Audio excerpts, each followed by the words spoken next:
Driveline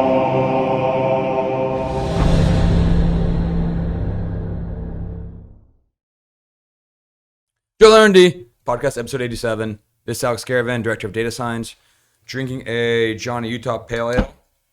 Georgetown Brewing. Kyle Lindley, post product manager, drinking Waterloo lemon lime sparkling water. This thing's left over from a company get together, and they're extremely good. And we don't have our regular co-host, main host as he likes to style himself, ironically. Anthony Brady is currently pitching for the Seattle Studs, but we got Vicram Kotecha here, remote data science employee. All right. Vic, good to have you on. What are you drinking? I gotta read it here. Rogers Pilsner. Did I get that right? So yeah, research and development. Yeah. So I should say official title. And I think R&D engineer. Yeah, there we go. Yeah. Okay, so Yeah, and Vic's here on a trip from the UK. First time meeting in person. First started talking in November. And a bit of a different background than most of our employees who are obsessed with baseball, trained in baseball, and then when when it became apparent they couldn't have a career in baseball, found another way to contribute or to have that career in baseball even if they weren't playing. But Vic, yeah, give us a little bit of background info about yourself. sure. Also, sorry I didn't set you up before. Make sure you stay decently close to this guy. That's Okay. funny. Good. All good? Okay. So, yeah, like you said, not really a baseball person to start with. Bit of a hockey nut. Go From Islanders. growing up. From about 10 or 12 years old, something Okay. like that. Yeah. I had a babysitter who was big into the Islanders and got me going into that. So, anyway, that's on the sports side, a crazy Islanders fan, bit of a hockey player as well. And yeah, career-wise, I guess. So I started, I studied computer science and economics in school. Started with a small software company after that, did a year there, then moved over to Bear Stearns. Financial crisis happened 2008. Moved over to JP Morgan as part of that. Spent the next 14 plus years there. A variety of sort of finance programming roles. Did Java at first, then C#, then finally Python. Yeah. Which is kind of stuck, I guess. Yeah.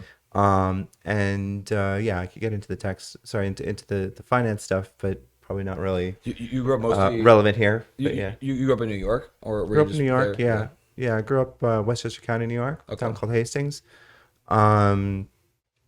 Moved up to Maine for Yeah. college, and then back to New York. Stayed there in the city, and then back in Westchester for about 4 years. Yeah. 4 years, something like that. And then I moved to England, so I'm in London now, and just getting ready to move to Spain. Let's go. Gonna What be brought you to doing- England? To England, it was some family, partly. I have family on my dad's side there, and also there was an open role. Kind of fancied moving abroad, seeing a little bit more of the world. Mm-hmm. It's a good gateway for visiting other parts of the world as well. And yeah, I just took advantage of that and stayed maybe a little longer than I'd anticipated, but now I'm going another direction. You've been there, yeah. How many total years have you been in London? Would be 11 if I finish this year, which I Okay. won't. Yeah. And what was funny too, I don't know if I told you this, but when we first started talking, that was actually the only time I'd really been in New York outside of a layover. I was in New York at the time, and I'd just come back from Maine too. I was doing like a big loop, which I mean, you probably already, when we were initially talking, I was probably emailing you like, oh, I'm traveling here, like I'll get you back, or like I'll email you back when I'm in this town, whatever. You probably have a better idea of just how erratic my travel schedule's been after a few months of working together. But I was gonna ask you what because I'm most curious about this. I've been in London I was in London for like a week when I was traveling, but I know a lot of friends that are abroad and from England. But what's kind of your impression, cultural vibes? Because I always think it's pretty interesting, U.S. and U.K., given how closely in history they've been associated. Yeah. How do I put it? If you think about England, I guess it's a different culture in the sense of you can go to the pub and Yeah. you can have, like, as an American, you can go in there, and in the first few years, you won't realize that they're actually taking the piss out of you. Yeah. They're very subtle, Yeah. and then you start to catch on, and it takes a little long while for you to actually start to be able to catch on to their humor, let alone replicate it. Yeah. But they're very they're famous for their stiff humor. upper lip, you know. Yeah. So they won't tell you anything overtly, you know. So they're very subtle, I guess would be the word. Until they get drunk, then it's all out on, which is frequently and early. Then it's rowdy. Yeah. I feel like that's one of the that's definitely one of the tropes too. Like Englanders on vacation, just being Belligerent. like yeah. I was gonna Especially in say Spain. three sheets to the wind to do a bit of a UK metaphor. But also when I was traveling in the UK, I was there right before Brexit, so wow. prices were at an all-time high. This might be like one of the. This might be I one of the. bought my house, by the way. You bought your Or house the week flat? before Brexit? Not the week before, Yeah. but a bit before, and Yeah. dang, the currency really. Well, anyway, that's another talk for another day, I guess. No, I was just gonna say we literally left we left the morning of Brexit.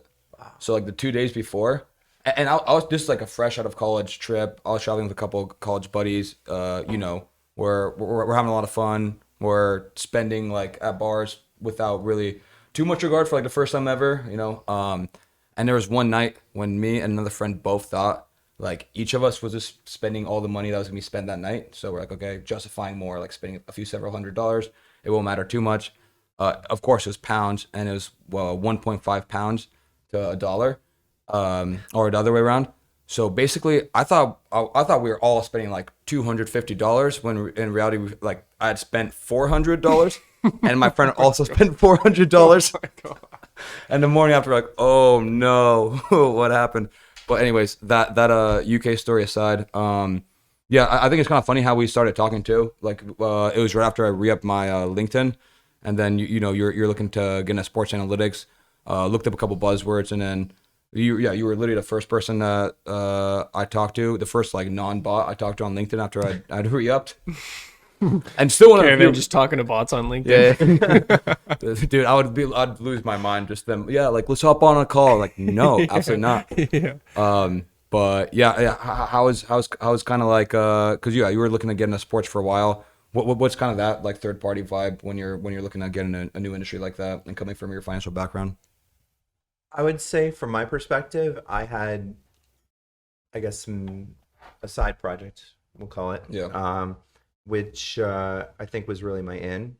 I think if you want to get into something, you got to start taking the initiative and really just pound something out that shows your motivation and your skills to get into something. And you don't necessarily have to have the background in that industry, which I think nice thing about software engineering is that you can kind of use your skills just about in anything, and it can be a way to pivot. But you do have to kind of show the initiative and Value add and the motivation for that. Yeah.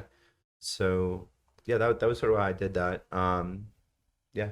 Did you feel like before I interned out here, I had no idea that sports analytics was actually such a big industry? Like, what was your first look into it and like realization that it could be like a career, or at least like a side career? Gosh. Because I honestly didn't know until I was like 20, 21. This may be a new one for you, Alex, even, but I quit JP Morgan I put my notice in Feb 2021. Okay. And actually left at April. And this is a little bit of a sort of like I had wanted to leave for a while, but I hadn't really worked up the courage to almost, you know? And just sort of one morning I was like, all right, I can't do this anymore. So I told my boss what's my notice period. Yeah. And got out of there. And there was probably a couple of good weeks where I didn't know I was going to go into sports analytics right after I quit. You just knew you didn't want to be doing what you're doing. Yeah, it was kind of one of those it wasn't quitting in anger, but it was just quitting without a plan. Mm-hmm. And I took some time and a couple of weeks just to analyze what are my options, where am I going with this? And I guess I had been working on this project for a couple of years at that point, or 3 years almost. And I was like, all right, well, I've got this. It's the most developed thing I've got, and it's a way into something that I really enjoy, you know. Yeah. And I knew I enjoyed working on it just 'cause I had been on the side. And, you know, I've got 2 little kids, one at the time, and to find the time for something when you've got that going on at home Yeah. means you're really into it, I think. And, you know, so I said, look, this is, of everything I got options are, this is the one I feel most passionate about, Yeah. and also the one I most put together. Yeah. And so I started, you know, just hacking on that a bit more, and then starting trying to find a fit in the industry, and that's where Driveline came in. But yeah, so sorry, Lindley, just to maybe more directly answer your question, how did I figure out sports analytics was a path for me? It was a slow sort of like dawning, I think, over time as I was just, you know, snowballing into the project, you know, because it just started out as like, oh, that's interesting. Let me see what I can do there. And then it just turned into almost an obsession, you know? Yeah. And so when did I figure out that it was an actual thing I could do? Probably a slow dawning, and then it was just like, all right, I got to go for something, and take the leap. This is the way to go. Yeah. And I guess one final thing I'll add to that is just, you know, like, keep saying it, but I'm a huge Islanders fan, and I would really love to win a Stanley Cup with them one day. It's a pipe dream maybe, but boys got a dream. So what I was. And shoot. If there's any Islanders front office people listening, Dude, you're trying to get rich coach already, bro. Let's at least wrap up the project, dude. Yeah. So, but they weren't hiring. So anyway, one day. But what was I gonna say? So, you know, it was like one of those things. Was like doing some of these career exercises and stuff, and thinking, you know, like in an ideal world, what would I be doing? And I was just like, love to win a Stanley Cup. You know, you're in your basement as a kid. You got your little hockey stick, and you got the game on the line, and got game 7 in overtime, and you know, you're just dreaming of lifting the cup. And you know, well, like, you live once. So yeah. I'm a little too old and a little too fat to actually go and skate for him, but there's other ways, maybe. You said you played though. You played hockey. I still do, yeah. Okay. Yeah. So I started playing a little bit sort of bantam level hockey, and when I was around 12 or whatever it was. Didn't stick with that for long. But then in college, I joined the club team, skated there for that time, and then just beer leagues after that in New York. And moved to London. A little bit of skating there. There was a team called the London Legion, which I played for. They folded over the pandemic. We played at a place called Alexander Palace. Okay. Which is actually sounds fancy. It is very fancy. It's look it up. It's a proper palace, and they happen to bolt an ice rink in there. But because of, I guess, palace regulations or whatever it is, they don't actually have glass around the boards. No. So they just got this big net, which can be dangerous if you go back first into it. And don't ask me how I know. But go up and over the wall. Well, no, I just did my back end, just like bit of a snap. I could have gone over. I guess that's a good point. I didn't even think of that. Bit of a spine snap. Yeah. So anyway, I played there for a good while. Then after the pandemic, we've just been in a little rink, half size or something like that, called Sobel Leisure Center. Leisure, I guess. And we play 3-on-3 there. So that's all the size really. That's cool. Damn. Yeah. There's not a lot of hockey in England. There's even less in Spain, but oh yeah, getting what I can while I can, you know. Yeah, you got to put out some like countrywide like memos, like anyone in Spain like want a game plan 3 months from now, meet up at the one rink we have. There's no rink. You gotta go to a meeting at Leisure Palace. Just you gotta buy your tickets now. No, I'm bummed you didn't come during hockey season because could have seen if we could get you on a sub for one of Brady's teams. Like he was playing on 2 teams at one time. Yeah. Lindley and I have been just to see him a couple times. It's pretty good competitive hockey. It's like here they got like at least the league he's doing. It's like a 7 division competitiveness tier. I think he's like D3 or D2 or something. Yeah, those games have been pretty fun. They are fun. Yeah. Where there's like 4 people in the stands, but yeah, and 2 of them are us. Yeah, exactly. I was flatten me, but anyway. I was gonna ask you. So like kind of what Lindley was saying, but like, were you aware or did you follow like advanced stats across sports, right? Like hockey, maybe you did. I'm not sure, but like no. Not No, really. not really. Like corsi No. percentage, like expected goals and all that stuff. Not really, honestly. My entry into baseball has been, not even stats really. Yeah. Yeah. We won't get into too much detail, but it's been you might say more software side of things. Yeah. I have to admit my stats knowledge generally is spotty. I'm not like I took a lot of calculus and the like in school, but there are a couple of gaping holes in my education on that side. Yeah. One of them that's now after we hired you. Yeah, right. I told you already. Where was in the pre-hiring? Yeah, I know, but questionnaire.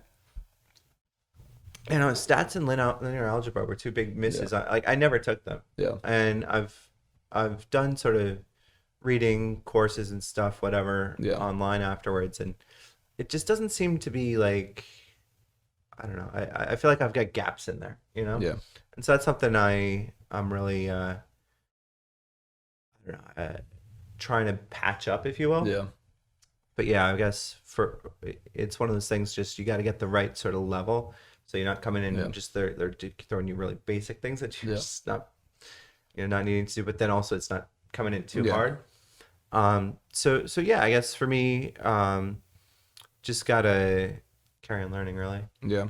But I mean, there's plenty of applied stats. Well, so I was more talking about which is more like a lot of reading and researching, but I was talking like WAR, wins above replacement, WRC plus, like things like that on the baseball side. Yeah. I mean, certainly like some of the stuff you've been working on has probably given you perspective on certain metrics of baseball, how they relate to performance, and obviously like there's plenty of applied stats and things like error diagnostics and things. Yeah, that's interesting that you weren't too closely following advanced stats even on the hockey side. Yeah. I mean, honestly, I've been playing catch up on the baseball side. Like I've been trying to do some studying on that. But it's not been my strength, you can say. More into sort of engineering and a little bit. Let's leave it at a sort of calculus sort of side of things, which you can do a lot with anyway. Yeah. That way. With such a background in financial software development, are there any big like major differences in I don't know, just any part of working in baseball at Driveline versus like outside of it just being a smaller company? Like in the way that, I don't know, we like bring new technology to market, or make just people dress in ties, just collaborate. yeah. I haven't worn a tie since 2007. Anyway, Bear Stearns and JP Morgan switch. We got rid of the ties. Point taken. So differences, I think I've been able to add more on the software side. On the banking side, I felt like, how do I put this? I guess you're kind of surrounded by people who've been spending their careers software engineering, and over here it's more not business but baseball focused, right? Baseball and stats focused. And the software side, I feel like I've had a lot, like we've been through some of the training and stuff, and I think just a lot to sort of contribute on that side. Yeah. Whereas I mean, banking can be its whole other mess. Yeah. But it's usually riddled with complexity and, millions of lines of code and stuff, which are written by talented people. But that level of complexity starts being the problem rather than sort of software engineering from not first principles, but kind of the nuts and bolts and basics of it. Yeah. I mean, completely different levels of I mean, the size of the company, the amount of time people have been working on stuff. Like the first couple of months, or I think this, Lindley, but like Vic came on and worked on our parrot technology database, and I told him coming in, I was like, yeah, we definitely need help on that. We're about to accrue a lot of technical debt.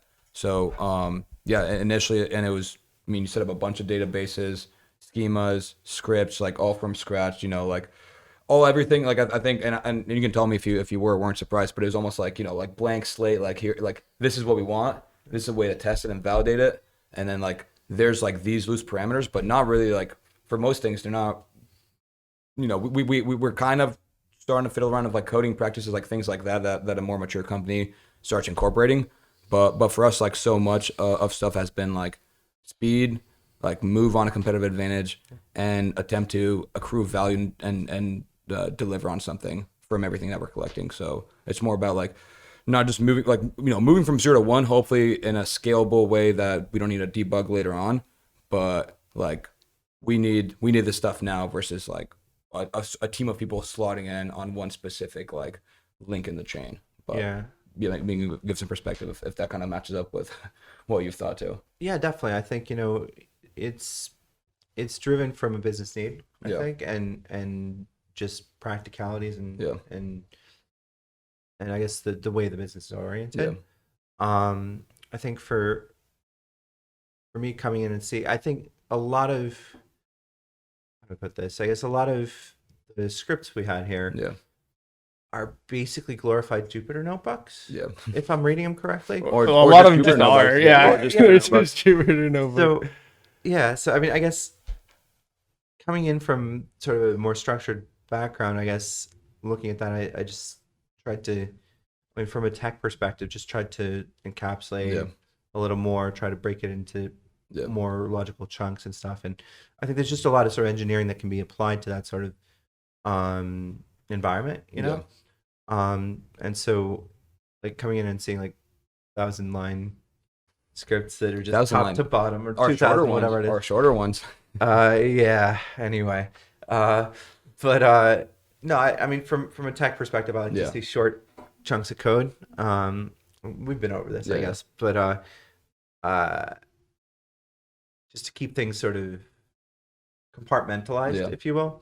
So do one thing, do it well. In any given piece of code. So it's been kind of I mean, you could say a gold mine in terms of like being able to improve things. There's been a lot of low hanging fruit there, and I think hopefully I've had a noticeable impact on that. For sure. No, speaking of, I mean, literally a couple of days ago, I just tossed Alfredo, our other intern. I don't know if you met him, but he's also visiting from Pennsylvania. I just tossed him Lindley's Jupyter notebook on a pull team report and went, figure this out. This needs to be a report, an API. But yeah, no, I mean, and one thing, like I said, I hope to our credit a little bit too, like very very open to like listening to expertise and taking in advice, because you've definitely given some like authentic, helpful advice and guidance, which I've been hopefully more than happy to incorporate and kind of pass on. I was going to ask you as well. I mean, you kind of brought up before the pod, but yeah, from a culture point of view, what's kind of surprised you, and what have you learned from Driveline? So I was telling the guys earlier, I've come up with a little glossary for myself of technical terms that I've learned on the job. So we've got gassy, fire, dialed, rip, drop, salad, bang. All of these, I don't know if it's West Coast. I don't know if it's hip 20-year-olds or whatever, or if it's just Alex Caravan. Caravan, yeah, or maybe just things that have come up in the last 10 years since I've been out of the country or whatever, Yeah. But a little bit of all of them, but I'll say yeah. I mean, a lot of looking back at things that are popularized now in slang in the company, pretty funny to think back to the origins of some, because for sure a lot of it has been like a few people, myself included, just using a lot of slang early on, and then it getting kind of adopted. Like I got Dan thought like me calling Google Docs Google Dankies was one of the funniest things or something. So he was like obsessed with it. He was calling it like every single time, like back in like 2018, and Bodie and Mike were just like slowly just like, all right, should we put an end to this? And then I think at this point it's just too late. The wave of slang is just swept Driveline. And it's not just in comms, like in Slack or whatever. It's also in, speaking of not scalable scripts, there was an old script that we used for biomechanics where it was one big loop, and the item that it was looping across was named Puck, because they were on this hockey freak like streak when Anthony and Caravan were Yeah. putting it together. So I was like, what is puck? What does that mean? The first time I was looking at it when it didn't work. Oh yeah. Did I ever tell you, or did you ever hear about Hockey Freak 9? I've come across Oh, you a come across Twitter an account. Yeah. Oh, let's go. You know how Brady's is Baseball Freak 9? Yeah. I heard Um, about this. yeah, you hear about this? Well, Uh, secondhand knowledge. But yeah. Well, I mean, I deny all involvement with it. No, I made a Twitter account, Hockey Freak 9, and was just like trolling Brady. Like when he first started playing hockey again, I would just like take a like he'd get back from a hockey game. I'd just take a picture of him and just like, you know, I like satirically like type it as like a really enthusiastic like 10-year-old hockey player almost. Man, I skated well, but my legs are sore.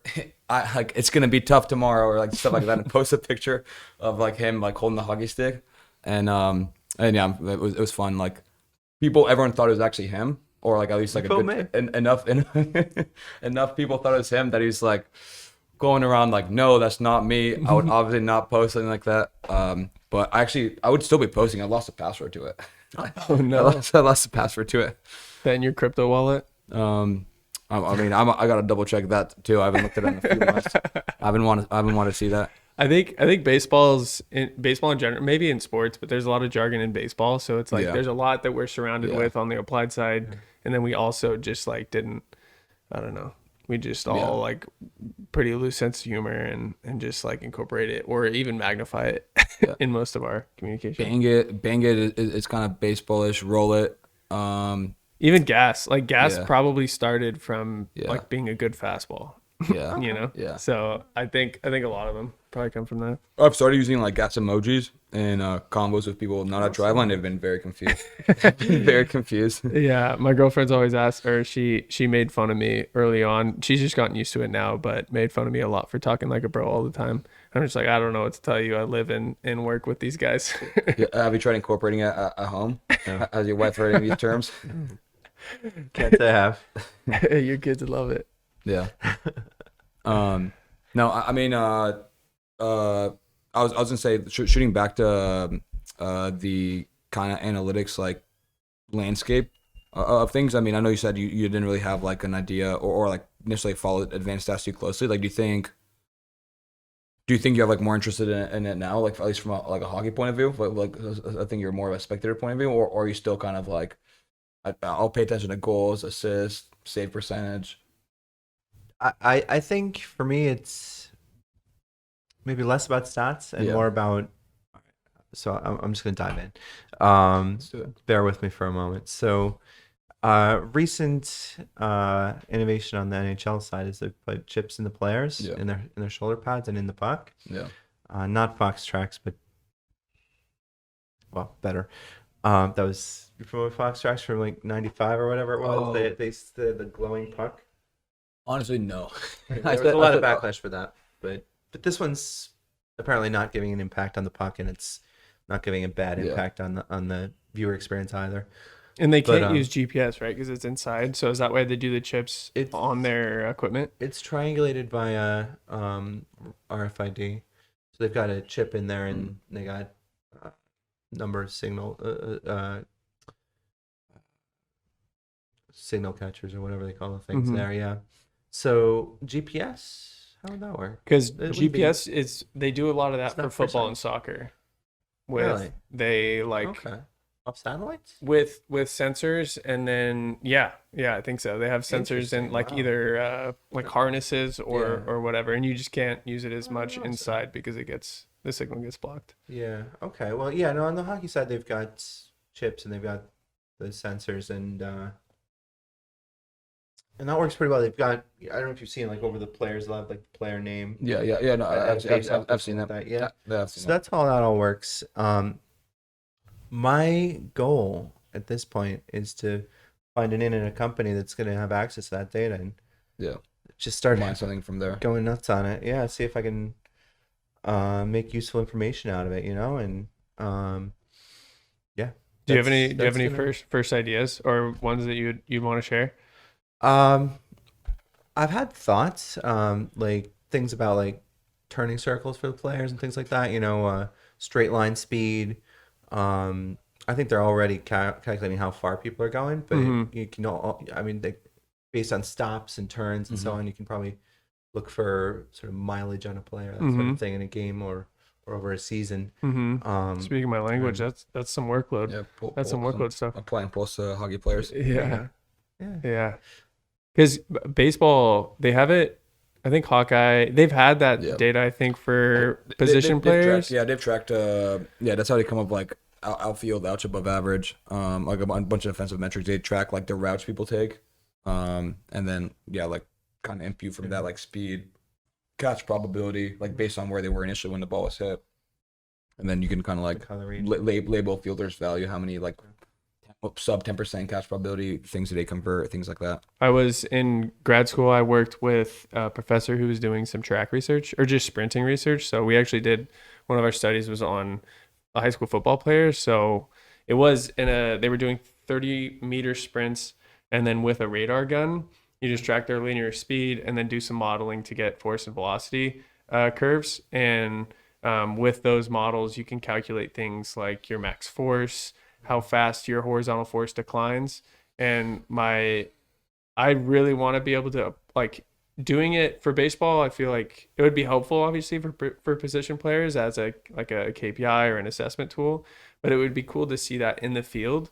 If, like, instead of using it on a normal sprint, see what their force velocity, like, profile looks like in the outfield when they're actually, like, reacting to a fly ball and tracking it. Which I just that data is like I'm sure you were talking about a radar gun on a player at that point, but exactly. Maybe some player recognition software or something. Yeah, they have that data. I think with Hawkeye at least, and I think they were doing some of it before. But a lot of Hawkeye data isn't released. I mean, almost no Hawkeye data is publicly released to people. MLB's always been.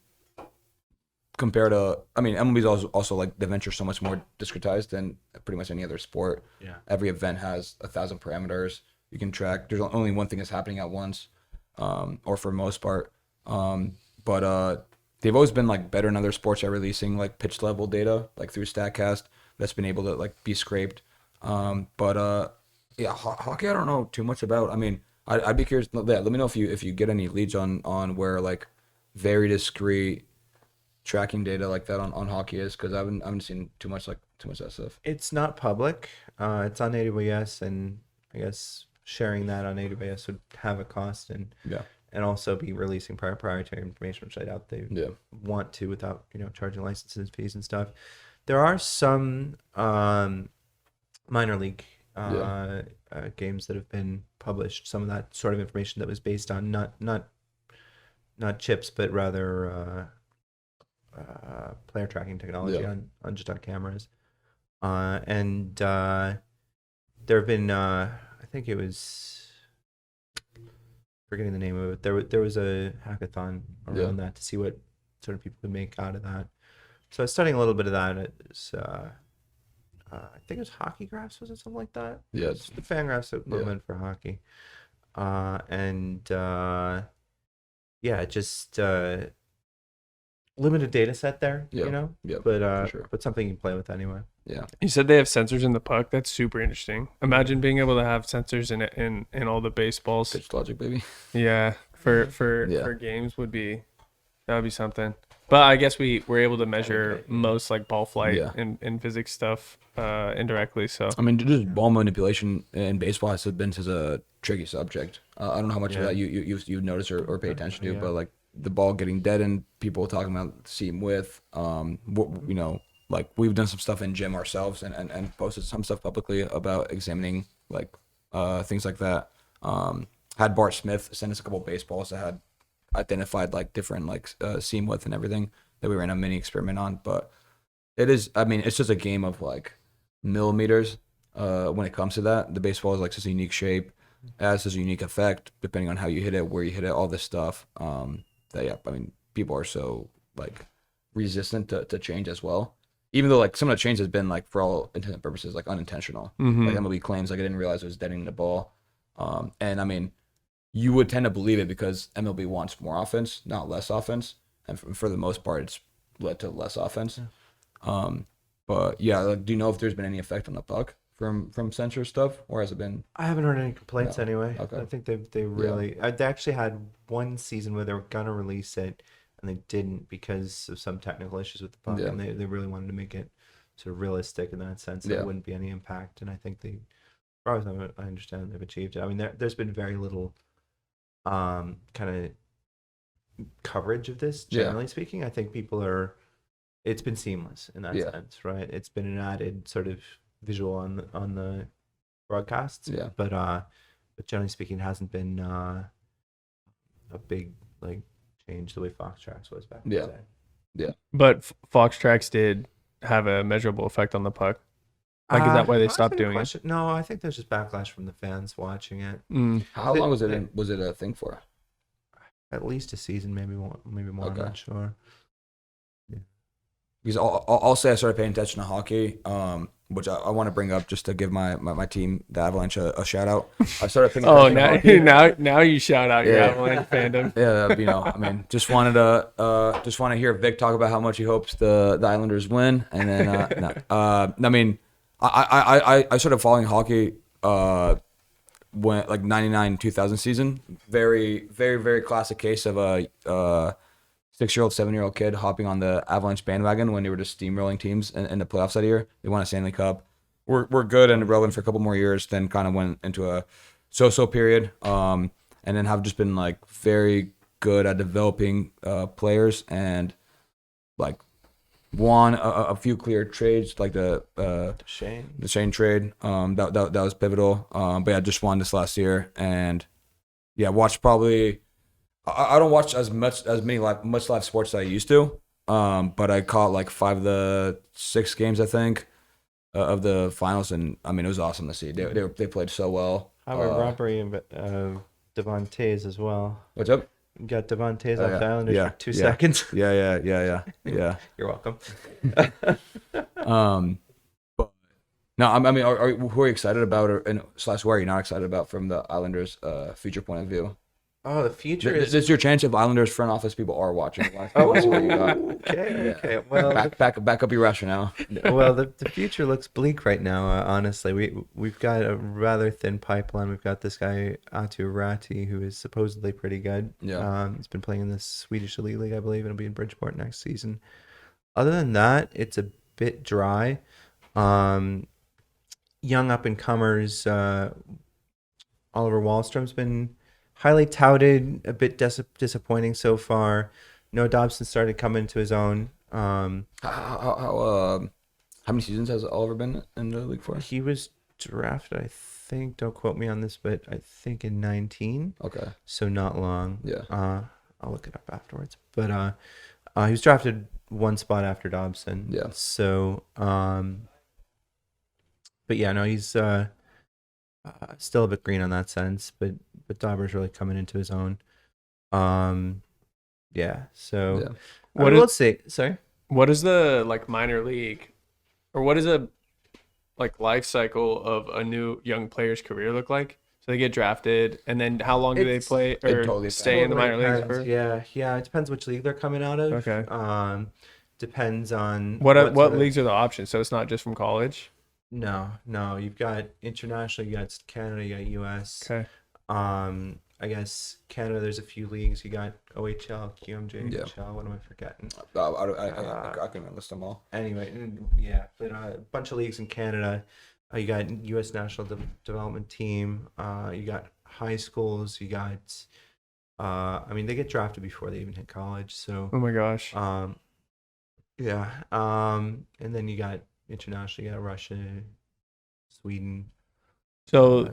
If you're really, really good, you get drafted out of high school. But then straight in, I guess. If that doesn't happen, it's that you typically go and play professionally for a different league first, and then. No, not really. If you hit the pro ranks without having been drafted, that's unusual for you to hit the NHL, I think. Yeah.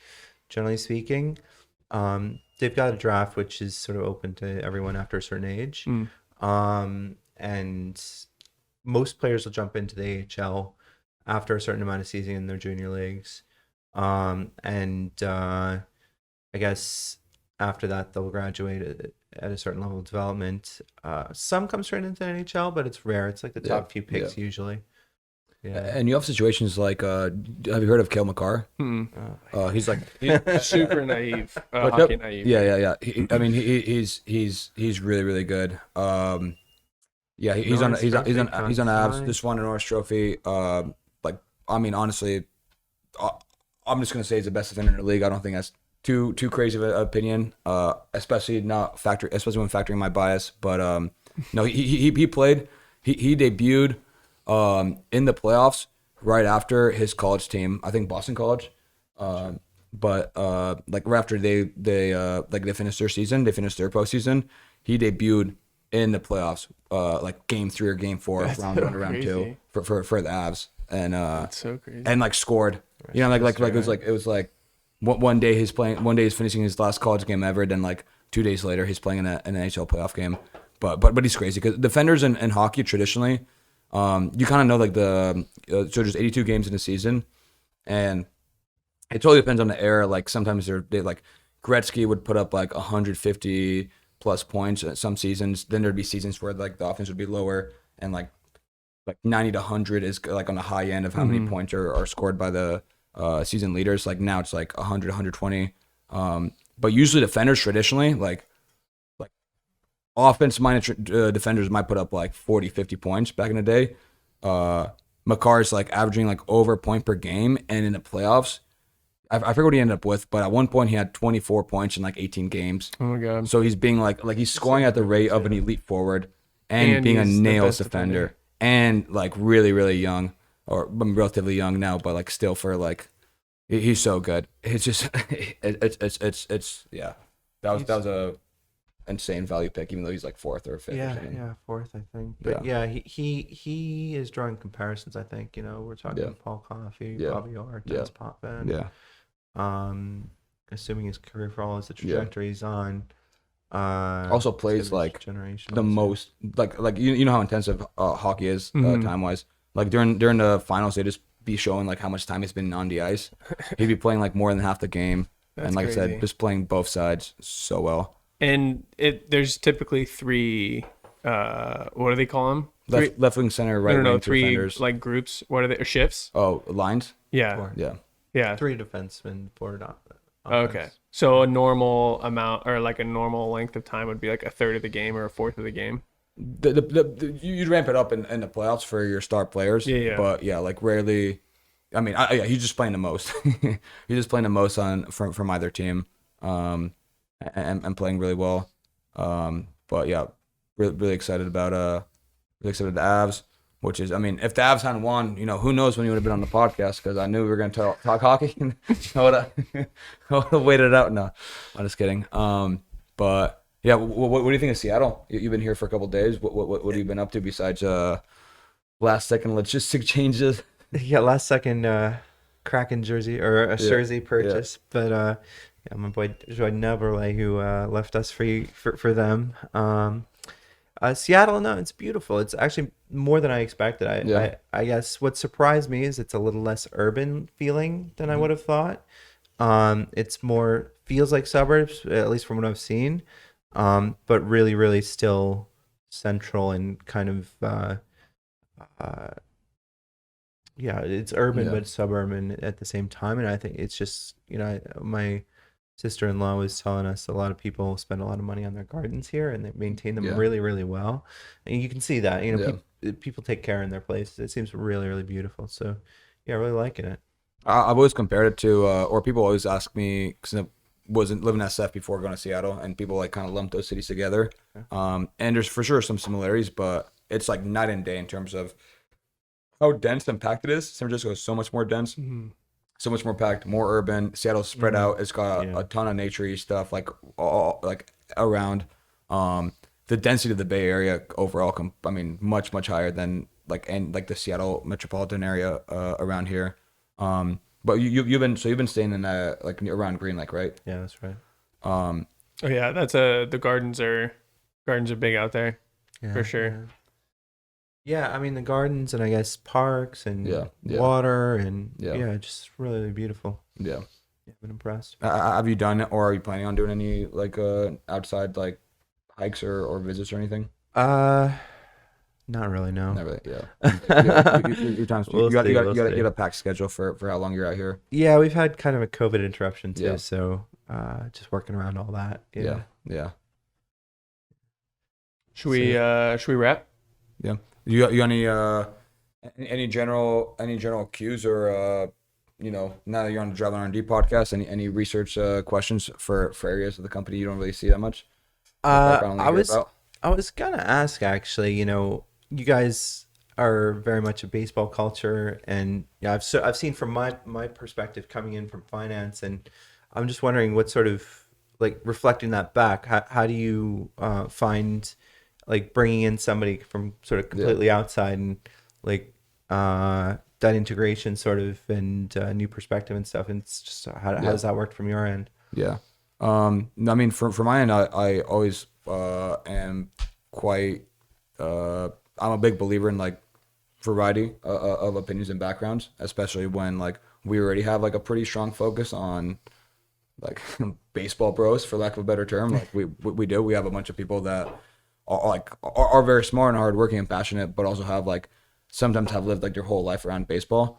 And I think it's like, I mean, even the software engineering examples you've given, I think show a clear like mentality to approaching stuff, right? Like you've built stuff much more from a modular point of view versus like specifically people attacking a project geared towards, I want to extract the data, learn something from the data, build something, and then plug it back in. And like that's great, but sometimes like when you're working on like a more of a systems point of view, it can be a little bit, you almost like having a little bit of blinders on. So I think I think that background is super important. I mean, I just think again in general, like variety of opinions is important, especially in a sport that like has tended to be like fairly traditional. Because I don't know if you know this, but I've said this on other podcasts. Baseball is still surprisingly traditional.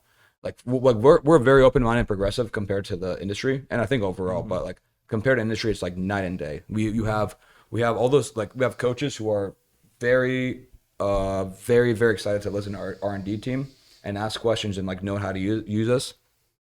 And I've been in winter meetings with MLB teams where it's been clear that they can hire all the talented R&D people they want. There's a few people that have success in the league or know people that have success in the league and are in positions where whatever they say, regardless of evidence, like that's going to be the status quo. So like it can be limiting. I think we do a very good job of being open-minded. I think that's like one of our absolute strengths. I love incorporating new opinions and new perspectives from different industries.